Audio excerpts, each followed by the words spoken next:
Hello friends, स्वागत है आप सबका हमारे channel smart study point Patna में। आज हम लोग दृष्टि के सीरीज को कंप्लीट करेंगे। इससे पहले एक वीडियो अपलोड कर चुके हैं, अगर आप लोग नहीं देखे हैं तो जा कर के देख लीजिएगा फर्स्ट वीडियो को। यह इसका सेकेंड वीडियो होगा। ये दृष्टि का जो सामान्य अध्ययन है ये आपका 7वां संस्करण है जो मेरे पास है। सामान्य ज्ञान 2024 में ये बुक लॉन्च हुआ था, दृष्टि सामान्य ज्ञान का। इसमें क्या क्या चीज़ कवर है इस बुक में, तो भारतीय इतिहास, कला एवं संस्कृति, भारत एवं विश्व भूगोल, पर्यावरण एवं परिस्थितिकी, भारतीय राज्य व्यवस्था, भारतीय अर्थव्यवस्था, भौतिकी, रसायन विज्ञान, जीव विज्ञान हो गया, उसके बाद विज्ञान एवं प्रौद्योगिकी। ये सभी टॉपिक क्या होता है इस बुक में आपका कवर हो जाता है। यह बुक कौन सा एग्जाम के लिए इम्पोर्टेंट है, तो देखिए सिविल सेवा हो गया, बीपीएससी हो गया, NDA, CDS, CAPF, railway, Bihar दरोगा, सभी एग्जाम्स के लिए जो है ये बुक आपका इम्पोर्टेंट हो जाता है। आज हम लोग क्या करेंगे, इसको कंटिन्यू करते हैं। इससे पहले एक वीडियो अपलोड हो गया है, अगर आप लोग नहीं देखे तो देख लीजिएगा। अगर आप सब इस चैनल में पहली बार आए हैं तो चैनल को सब्सक्राइब कर लीजिए और वीडियो को बेल आइकन को प्रेस कर दीजिएगा और लाइक बटन को दबा दीजिएगा। तो चलिए वीडियो को स्टार्ट करते हैं। हम लोगों ने प्राचीन भारत को देखना स्टार्ट किया था, ये आपका सेकंड वीडियो है। देखिए मेसोपोटामिया से सम्राट सारगोन के अभिलेख से हड़प्पाई व्यापार के प्रमाण मिलते हैं। इसमें कहा गया है कि दिलमन यानी कि जो आपका बहरीन में पड़ता है, मकान जो आपका मकरान था, जो अभी मकरान है, उसके बाद मेलुहा जो कि आपका हड़प्पा में है, के व्यापारी हमारे यहाँ जहाज लाते हैं। इसमें कहाँ पे किस में कहा गया है, मेसोपोटामिया से सम्राट सारगोन के अभिलेख से इस सब चीज़ के बारे में जानकारी मिलता है। हड़प्पा काल में आयातित प्रमुख वस्तुएं, जैसे सोना का आयात कहाँ से होता था, तो कर्नाटक, अफगानिस्तान, ईरान। चांदी का आयात कहाँ से होता था, ईरान, अफगानिस्तान से होता है। लाजवर्थ का जो है आपका आयात कहाँ से होता था, तो अफगानिस्तान से होता था। गोमेद का आयात कहाँ से होता था, सौराष्ट्र से। सेल खाड़ी का बलूचिस्तान और राजस्थान से आयात होता था। तांबा का आयात जो है आपका खेतड़ी जो कि राजस्थान में पड़ता है, वहाँ से होता था। ओमान और बलूचिस्तान से भी होता था। टीन का जो आयात है ये आपका ईरान, अफगानिस्तान से होता था। सामाजिक और राजनीतिक जीवन, देखिए जो आपका हड़प्पाई था इसका सामाजिक और राजनीतिक जीवन कैसा था, तो देखिए हड़प्पाई समाज मातृसत्तात्मक प्रतीत होता है। हड़प्पाई समाज जो आपका मातृसत्तात्मक प्रतीत होता है।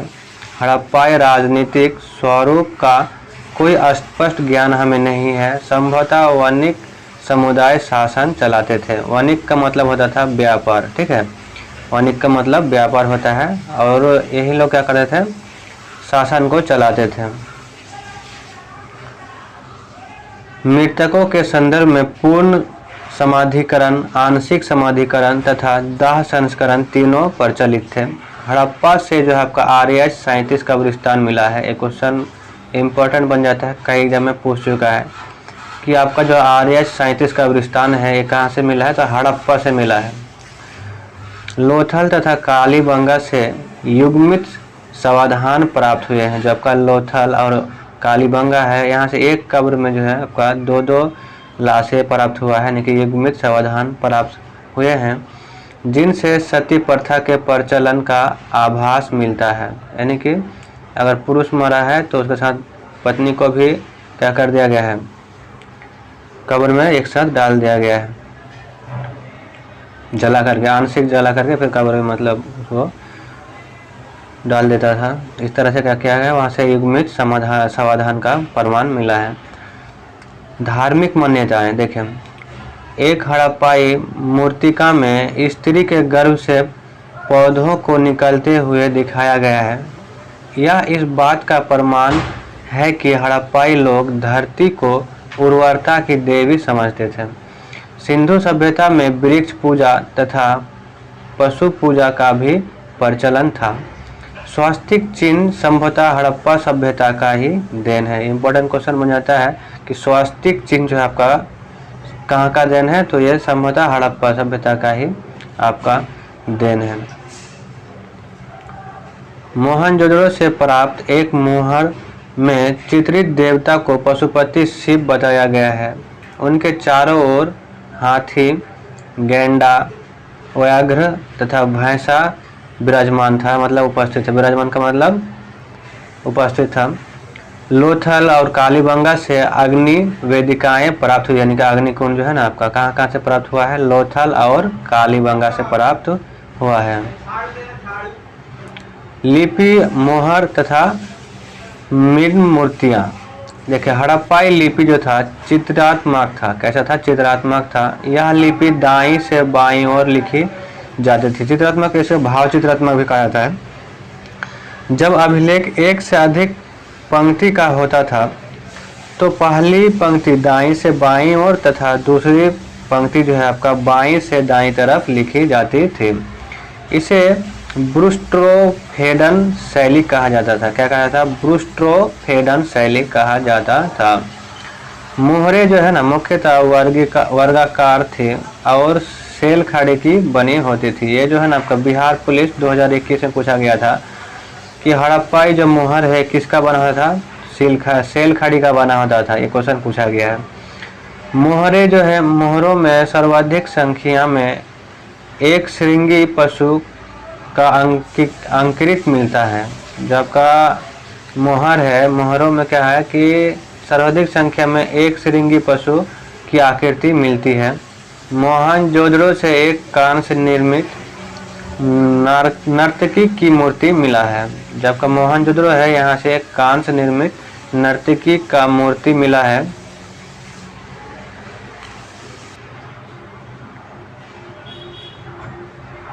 मोहनजोदड़ो से एक कांस्य निर्मित नर्तकी की मूर्ति मिली है।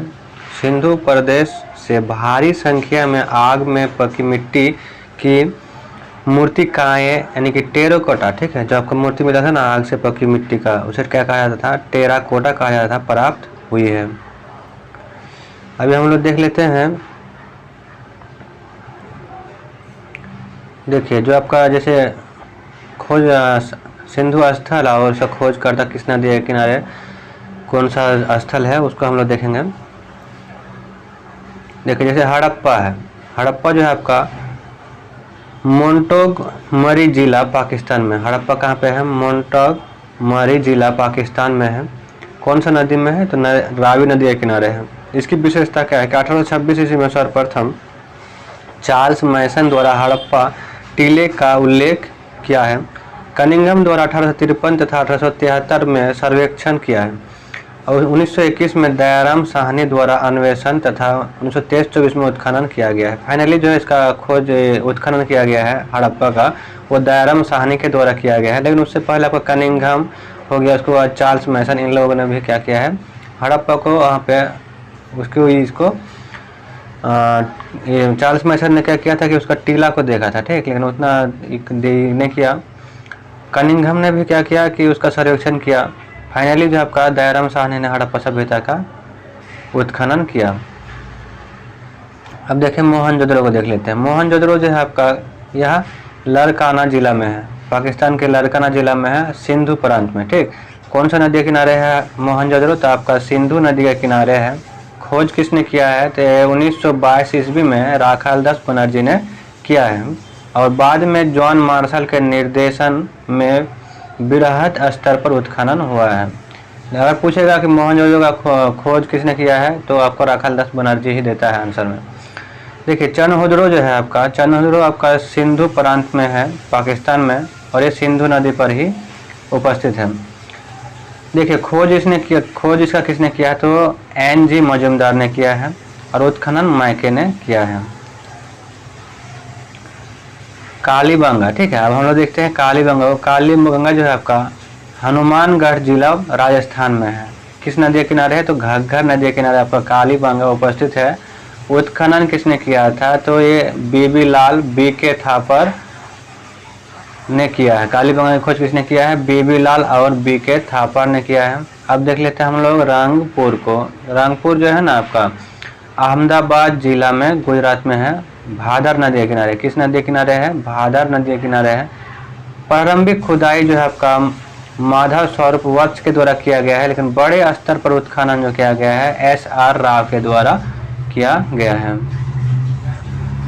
रोपड़ जो है ना आपका पंजाब रोपड़ जिला में है। जो रोपड़ है आपका रोपड़ जिला में पंजाब में है। और किस नदी के किनारे है आपका रोपड़? तो सतलज नदी के किनारे उपस्थित है। खोज इसका क्या किसने किया था? 1950 ईस्वी में बीबी लाल ने किया था और उत्खनन यागदत्त शर्मा के द्वारा किया गया है। लोथल जो है ना आपका अहमदाबाद जिला में है गुजरात में। किस नदी के किनारे है? भोगवा नदी के किनारे है। खोज जो हुआ था इसका 1954 ईस्वी में एस.आर. राव के द्वारा हुआ था, लेकिन वहीं उत्खनन जो है आपका एस.आर. राव के द्वारा ही किया गया था। खोज भी एस.आर. राव के द्वारा किया गया था और उत्खनन भी आपका एस.आर. राव के द्वारा किया गया था। आलमगीरपुर, ये जो आपका मेरठ जिला उत्तर प्रदेश में है। किस नदी किनारे है आलमगीरपुर? तो आपका हिंडन नदी के किनारे है। खोज इसका यागदत्त शर्मा ने किया था 1958 ईस्वी में और उत्खनन भी इसी के द्वारा ही किया गया था। अगला हम लोग देखते हैं सुतका गेंडोर। देखिए सुतका गेंडोर जो है ना आपका मकरान में समुद्र के किनारे पाकिस्तान में है और इसका खोजकर्ता कौन है? दासक। ठीक, इसका सॉरी जो है नदी है किस नदी किनारे है? तो दासक नदी के किनारे है। सुतका गेंडोर किस नदी किनारे है? दासक नदी के किनारे। उत्खनन किया था ऑरल स्टाइल से। इसको ट्रिक से याद रखिएगा कि सूतेंगे और स्टाइल से, सूतेंगे और स्टाइल से।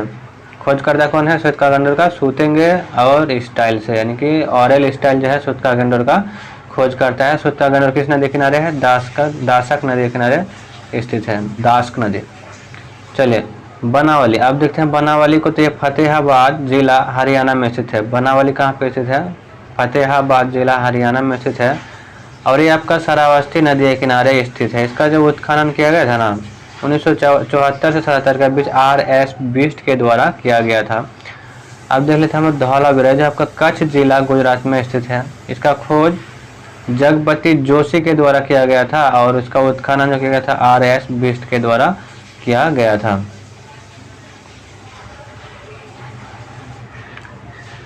नोट में दिया हुआ है कि यूनेस्को की विश्व विरासत सूची में धौलावीरा को 40वें विश्व विरासत स्थल के रूप में शामिल किया गया है। अभी जो आपका विश्व विरासत में टोटल भारत की तरफ से 44 गो विश्व धरोहर के रूप में शामिल हो चुका है यूनेस्को के सूची में।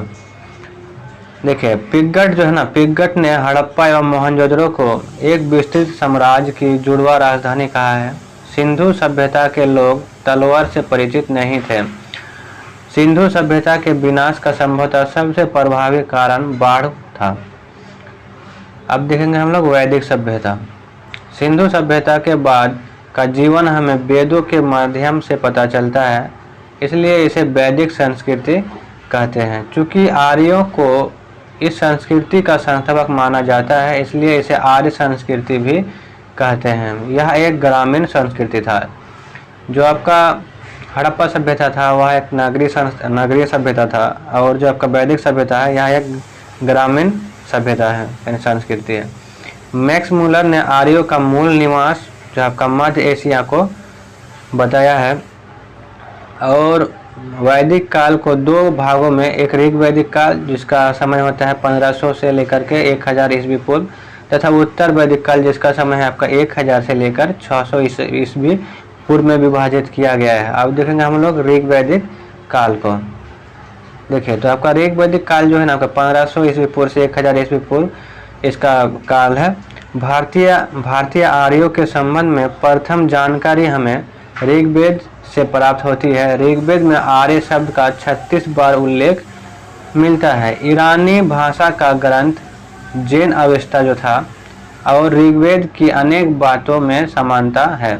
जो आपका ईरानी भाषा ग्रंथ है आपका अवेस्ता दिया है, लेकिन पूरा उसका जैन अवेस्ता है, जैन अवेस्ता। और ऋग्वेद की अनेक बातें क्या है? समान है, यानी कि जैन अवेस्ता और ऋग्वेद की अनेक भाषा समान है। इसलिए कहा जाता है कि जो आर्य लोग थे वो ईरान से होते हुए भारत आए थे। सिंधु जो है, सिंधु आर्यों की सबसे प्रमुख नदी है। जिसका ऋग्वेद में बार बार उल्लेख मिला है। यानी कि सबसे ज़्यादा ऋग्वेद में किस नदी का उल्लेख मिला है? तो सिंधु का मिला है। उनके द्वारा उल्लेख दूसरी नदी श्रावस्ती है, जिसे नदीतमा अर्थात सर्वश्रेष्ठ नदी कहा गया है। ऋग्वेद में सर्वश्रेष्ठ नदी किसे कहा माना गया है? तो सरस्वती को माना गया है, जिसे नदीतमा यानी कि उसका अर्थ होता है सर्वश्रेष्ठ नदी। ऋग्वेद में गंगा का 1 बार उल्लेख हुआ है और यमुना का उल्लेख 3 बार हुआ है। आगे हम लोग देखते हैं, आर्यों के निवास स्थल के लिए सप्तसैंधव शब्द का प्रयोग किया गया है। अब देखिए कि ऋग्वैदिक कालीन नदियाँ जो है प्राचीन नाम और आधुनिक नाम का हम लोग देख लेते हैं। जैसे कि झेलम का प्राचीन नाम क्या था? बीतास्ता था। चिनाब का प्राचीन नाम आस्किनी, रावी का प्राचीन नाम परोसनी, ब्यास का प्राचीन नाम बिपाशा, गंडक का प्राचीन नाम सदानीरा, सतलज का प्राचीन नाम सतुद्री, अरुण का जो प्राचीन नाम है कोसी है। ठीक, कोसी का प्राचीन नाम अरुण था। और कालिंदी एक है, इसका आधुनिक नाम यमुना है। चलिए, राजनीतिक व्यवस्था। आर्यों की प्रशासनिक इकाई आरोही क्रम में इस प्रकार थी: कुल, ग्राम, 20 जन। ठीक, आर्यों में जो है ना, आर्यों की प्रशासनिक इकाई में इसे कितने भागों में बांटा गया है? मतलब शासन व्यवस्था बढ़िया चलाने के लिए इसे आपका 4 भागों में बांटा गया था। कुल, ग्राम, 20 और जन में बांटा गया था। कुल के प्रमुख जो है ना कुलप होता था, ग्राम के मुखिया ग्रामीणी होता था और 20 के प्रधान 20 पति होता था और जन यानी कबीला कबीला को जन कहा जाता के प्रमुख जो है ना आपका राजन कहलाते थे। देखिए, जो कबीले के प्रधान को सीमित अधिकार ही प्राप्त थे। संभवतः कबीले की आम सभा यानी जो को समिति होता था राजन या राजा को चुनती थी।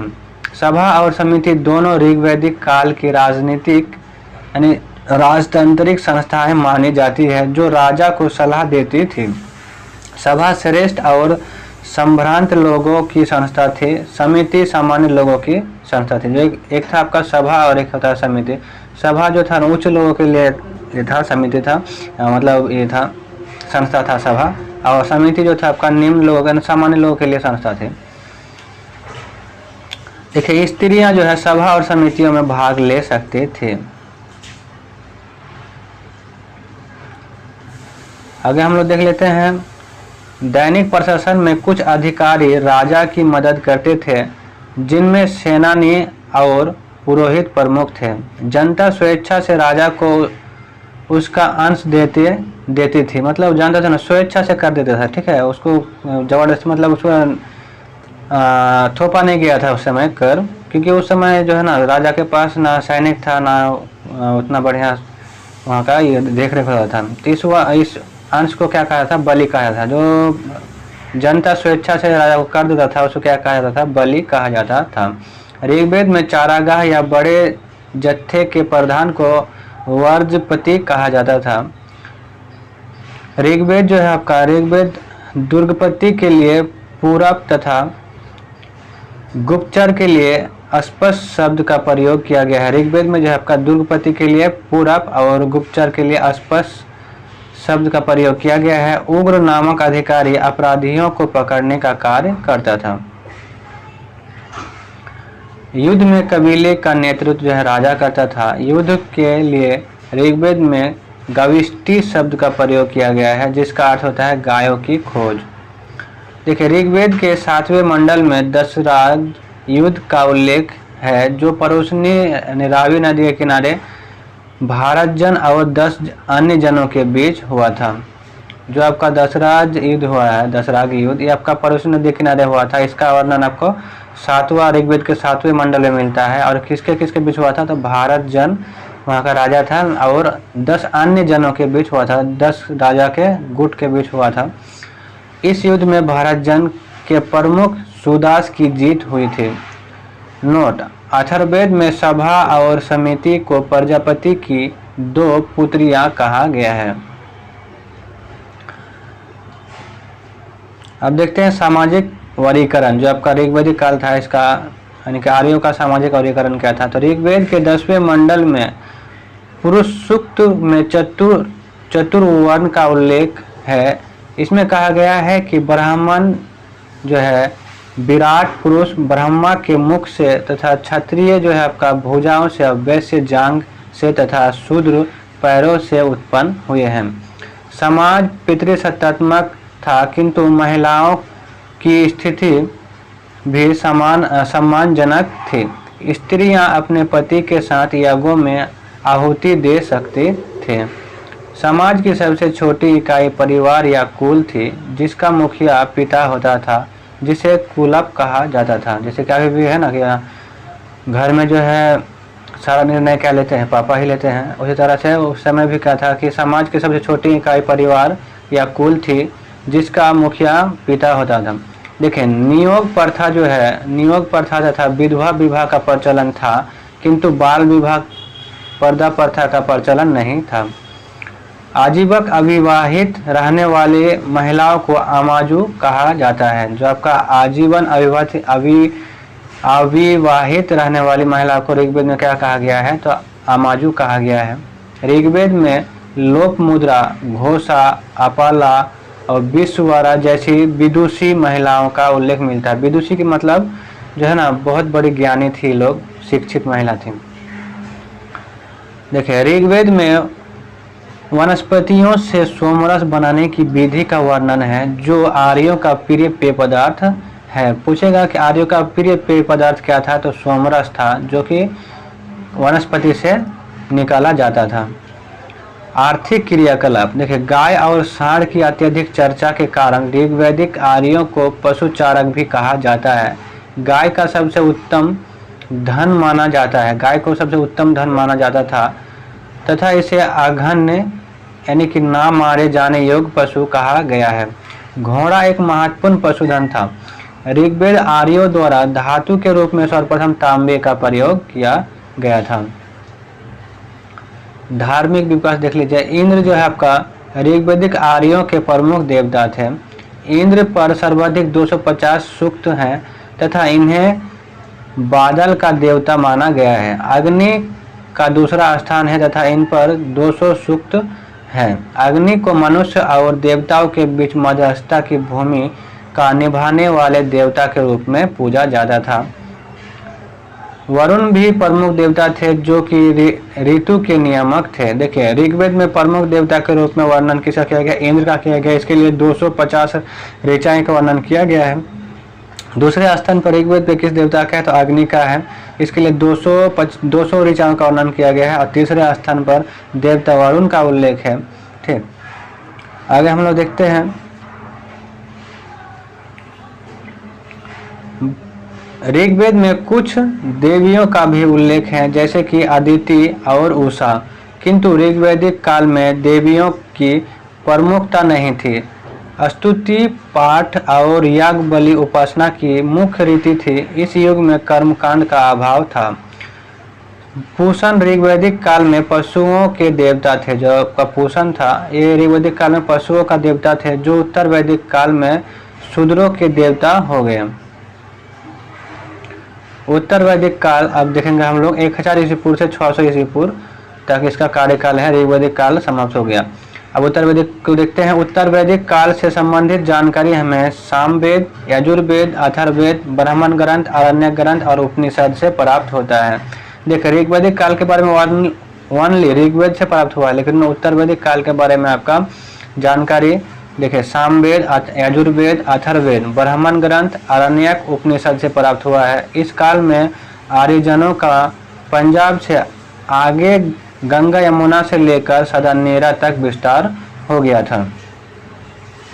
राजनीतिक संरचना, देखिए, उत्तर वैदिक युग में पहली बार राजत्व की दैवी उत्पत्ति की अवधारणा आई है। कर्मकांड के विधानों से राजा और भी प्रभावशाली बन गया। राजसूय याग, अश्वमेध याग तथा वाजपेयी याग के माध्यम से राजा की शक्ति और महिमा बढ़ी।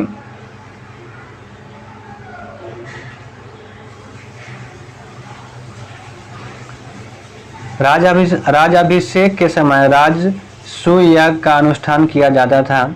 इस युग में औपचारिक ढंग से करों का संग्रह होने लगा था तथा इसके संग्रह और संचालन के लिए संग्रहित्री नामक अधिकारी होता था। यहाँ पे कुछ पॉइंट दिया हुआ है, इसको देख लेते हैं। देखिए जो आपका दिशा है यहाँ पे दिया हुआ है, और उत्तर वैदिक शब्द और राजा का नाम। देखिए जो आपका पश्चिम है ना, पश्चिम में राजा को उत्तर वैदिक शब्द में जो है आपका परतीची कहा जाता था, और राजा का नाम स्वराट होता था। पूर्व में जो आपका राजा को पराची कहा जाता था, और सम्राट राजा को सम्राट कहा जाता था। उत्तर में जो है उत्तर वैदिक शब्द में राजा को क्या कहा जाता था, उदीची कहा जाता था। उत्तर को उदीची कहा जाता था, ठीक, लेकिन यहाँ के राजा को विराट कहा जाता था। और मध्य को मध्य कहा जाता था, इसके राजा को राजा ही कहा जाता था। और दक्षिण को दक्षिणी कहा जाता था, और इसके राजा को भोज कहा जाता था। समझ गए ना। देखिए पश्चिमी को जो है उत्तर वैदिक शब्द में परतीजी कहा जाता था, और यहाँ के राजा को स्वराट कहा जाता था। पूर्व को जो है उत्तर वैदिक शब्द में पराची कहा जाता था, और यहाँ के राजा को सम्राट कहा जाता था। उत्तर को जो है उत्तर वैदिक शब्द में उदीची कहा जाता था, और यहाँ के राजा को विराट कहा जाता था। बाकी मध्य के राजा को राजा और दक्षिण के राजा को भोज कहा जाता था। सामाजिक संगठन देख लेते हैं। उत्तर वैदिक कालीन समाज ब्राह्मण, क्षत्रिय, वैश्य और शूद्र चारों वर्ण में विभक्त था। समाज पितृसत्तात्मक था। देखिए जो आपका हम लोग हड़प्पा सभ्यता पढ़े उसमें आपका समाज मातृसत्तात्मक था, लेकिन ऋग्वैदिक समाज पितृसत्तात्मक था। तथा महिला की स्थिति में तुलनात्मक रूप से गिरावट आई। उत्तर वैदिक काल में महिला की स्थिति ठीक था, लेकिन ऋग्वैदिक काल में महिला की स्थिति ठीक था, लेकिन उत्तर वैदिक काल में जो है महिला की स्थिति में थोड़ा सा गिरावट आया। इस काल में गोत्र और प्रतिष्ठित हुई, तथा एक गोत्र में विवाह को निषिद्ध किया गया। मतलब एक ही गोत्र में आप विवाह नहीं कर सकते हैं, दूसरा गोत्र में जाकर के विवाह कर सकते हैं। आश्रम व्यवस्था का आरंभ हो गया था, किंतु चौथा आश्रम जो है अर्थात सामान्य वैदिक युग में प्रतिष्ठित नहीं हुआ था। ब्राह्मण, क्षत्रिय और वैश्य द्विज जातियों के रूप में जाने जाते थे। ये तीनों को क्या कहते थे, द्विज कहते थे, ब्राह्मण, क्षत्रिय और वैश्य को। तथा इन्हें याज्ञोपवीत धारण करने की अधिकार था। मतलब इसमें ये लोग यज्ञ में भाग ले सकते थे।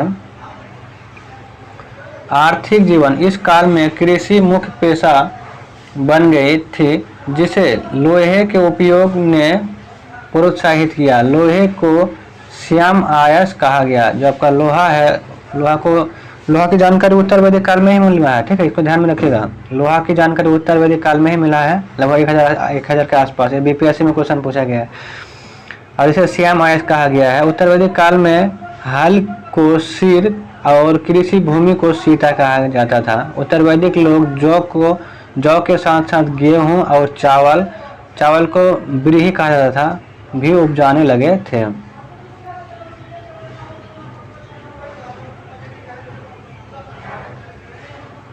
देखिए कृषि उत्पाद एवं पशु का व्यापार होता था। आदान प्रदान के लिए वस्तु विनिमय प्रणाली ही प्रचलित थी। चित्रित धूसर मृदबंध इस युग की मुख्य व्यवस्था थी। जबकि उत्तर वैदिक काल है, इसमें चित्रित धूसर मृदभांड जो है मुख्य विशेषता थी। धार्मिक जीवन उत्तर वैदिक काल का देखिए, ऋग्वैदिक देवता इंद्र का महत्व घटा तथा प्रजापति मुख्य देवता के रूप में प्रतिष्ठित हो गए। जो आपका उत्तर वैदिक काल में इंद्र का महत्व था, वहीं आपका ऋग्वैदिक काल में इंद्र का महत्व था ना, वहीं आपका उत्तर वैदिक काल में प्रजापति देवता का महत्व बढ़ गया। उपासना की रीति में भारी परिवर्तन आया। यज्ञ आराधना की मुख्य पद्धति हो गई। वैदिक काल के अंतिम दौर में यज्ञ के कर्मकांड तथा पुरोहित के विरुद्ध तीव्र प्रतिक्रिया हुई। इस दौर में उपनिषदों का संकलन हुआ, जिसमें कर्मकांड की निंदा की गई तथा सम्यक विश्वास और ज्ञान पर बल दिया गया तथा ब्राह्मणों को एकमत सत्ता स्वीकार किया गया। नोट, सत्यमेव जयते जो आपका मुंडकोपनिषद से लिया गया है। इस उपनिषद में यज्ञ की तुलना टूटी नाव से की गई है। यम जो है, यम और नचिकेता के बारे में संवाद जो है ये आपका कठोपनिषद में है, और गार्गी याज्ञवल्क्य के संवाद जो आपका बृहदारण्यक उपनिषद में इसके बारे में वर्णन है। उत्तर वैदिक जो काल है, उत्तर वैदिक काल में ही षड दर्शनों का बीजारोपण हुआ है। अब 6वीं शताब्दी ईस्वी पूर्व के धार्मिक आंदोलन। 6वीं सदी ईस्वी पूर्व के उत्तरार्ध में मध्य गंगा के मैदानों में अनेक धार्मिक संप्रदायों का उदय हुआ। जैन धर्म, बौद्ध धर्म सर्वाधिक महत्व संप्रदाय थे। जैन धर्म को देख लेते हैं। देखिए जैन धर्म जो है जैन परंपरा के अनुसार उनके धर्म में 24 तीर्थंकर हुए, जिनमें ऋषभदेव प्रथम था और पार्श्वनाथ 23वें थे और महावीर स्वामी 24वें तीर्थंकर और अंतिम तीर्थंकर थे। जैन तीर्थंकरों के नाम एवं कर्म। देखिए ऋषभदेव या इसका नाम आदिनाथ भी है, ये प्रथम तीर्थंकर थे। इसका जो प्रतीक चिन्ह था आपका सांड यानी कि वृषभ था।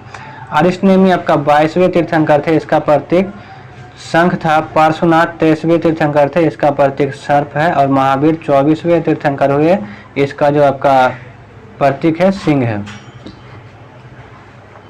पार्श्वनाथ के पूर्व के तीर्थंकरों की ऐतिहासिकता संदिग्ध है, हालांकि ऋषभदेव और अरिष्टनेमी का उल्लेख ऋग्वेद में मिला है। पूछेगा कि किसका किसका उल्लेख ऋग्वेद में मिला है, तो ऋषभदेव और अरिष्टनेमी का उल्लेख ऋग्वेद में मिला है।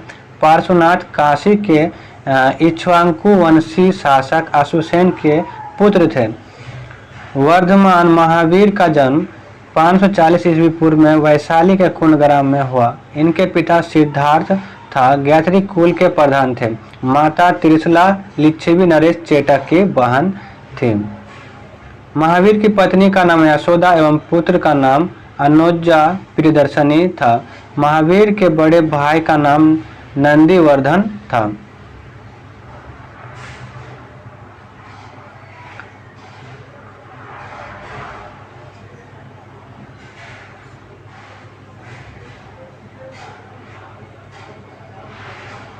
चलिए जैन धर्म से कंप्लीट कर लेते हैं इस वीडियो में, उसके बाद आगे का कंप्लीट दूसरा वीडियो में होगा।